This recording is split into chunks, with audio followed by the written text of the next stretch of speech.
Selon les responsables de la Société béninoise d'énergie électrique, l'interruption dans la fourniture de l'électricité intervenue dans la nuit du jeudi 21 au vendredi 22 mars dernier était due à l'effacement de la ligne principale qui alimente le Bénin par le Nigeria. Celle qui devrait servir de relais aurait été vandalisée. Ils sont venus enlever les cornières, les fers là.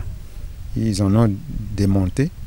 Et généralement, quand ils démontent, ça ne fait rien. Mais dès qu'il y a une pluie ou un vent un peu fort, un premier tombe et avec les câbles, il entraîne un autre, un troisième et ainsi de suite.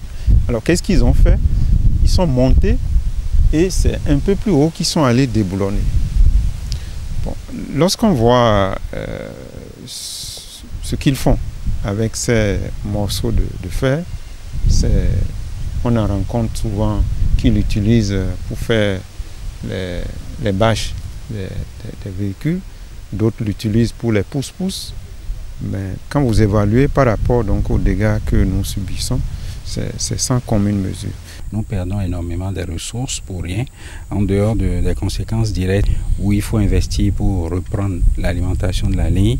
C'est toute la clientèle qui n'a pas été alimentée et ça fait des manques à gagner énormes aux sociétés de distribution que nous sommes. Pour l'heure, la situation est sous contrôle, rassure le directeur général de la SBE. Nous sommes venus constater que la CEB a mis les moyens nécessaires pour pouvoir vite réagir et pouvoir remettre disponible cette ligne-là qui est vraiment importante pour le Bénin. Les techniciens qui ont également travaillé sur ce chantier, vous avez pu le voir, qu'ils sont vraiment préoccupés par la situation et ils mettent l'essentiel qu'il faut pour que la ligne soit vraiment remise sous tension. Alors par rapport à la clientèle, c'est de leur assurer que nous veillons vraiment au grain, que ce soit la CEB ou la SBE, pour que la situation de confort que nous vivons depuis plus de 2 ans soit maintenue.